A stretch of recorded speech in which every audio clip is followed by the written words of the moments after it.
Lecture du premier livre des martyrs d'Israël. En ces jours-là, les hommes envoyés par le roi Antiochos pour contraindre les gens à l'apostasie arrivèrent dans la ville de Modine, pour y organiser des sacrifices. Beaucoup en Israël allèrent à eux. Mattathias et ses fils vinrent à la réunion. Les envoyés du roi prirent la parole pour dire à Mattathias : « Tu es un chef honoré et puissant dans cette ville, soutenu par des fils et des frères.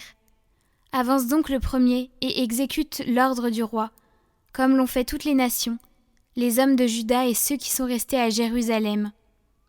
Alors toi et tes fils vous serez les amis du roi. Toi et tes fils vous serez comblés d'argent, d'or et de cadeaux nombreux. » Mattathias répondit d'une voix forte : « Toutes les nations qui appartiennent aux États du roi peuvent bien lui obéir, en rejetant chacune la religion de ses pères, et se conformer à ses commandements.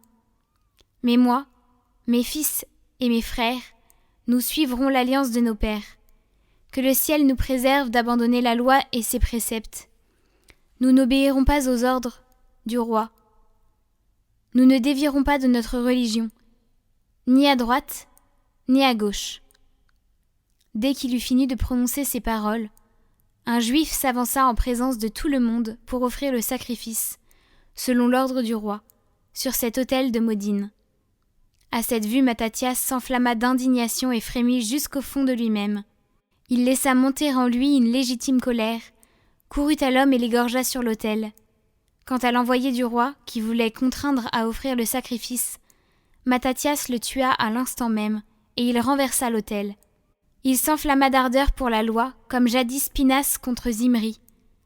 Alors Mattathias se mit à crier d'une voix forte à travers la ville : « Ceux qui sont enflammés d'une ardeur jalouse pour la loi, et qui soutiennent l'alliance, qu'ils sortent tous de la ville à ma suite. » Il s'enfuit dans la montagne avec ses fils, en abandonnant tout ce qu'ils avaient dans la ville. Alors beaucoup de ceux qui recherchaient la justice et la loi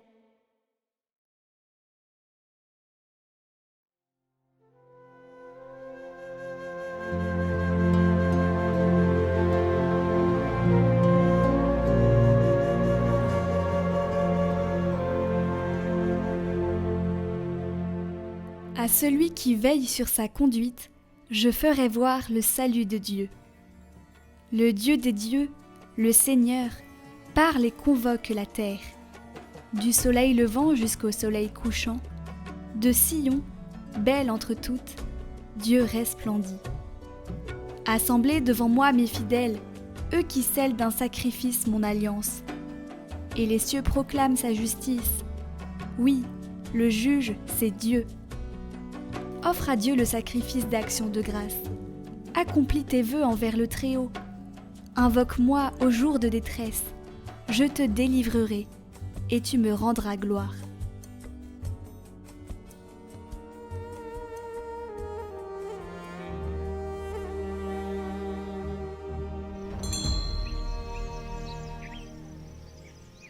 Évangile de Jésus-Christ selon saint Luc. En ce temps-là, lorsque Jésus fut près de Jérusalem, voyant la ville, il pleura sur elle en disant : « Ah, si toi aussi tu avais reconnu en ce jour ce qui donne la paix.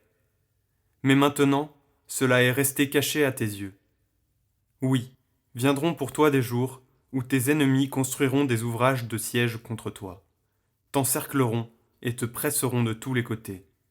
Ils t'anéantiront, toi et tes enfants qui sont chez toi, et ils ne laisseront pas chez toi pierre sur pierre, parce que tu n'as pas reconnu le moment où Dieu te visitait. »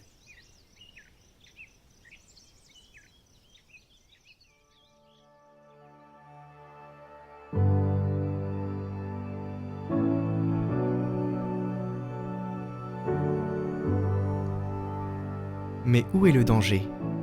Se laisser glisser lentement parce que c'est une chute avec anesthésie.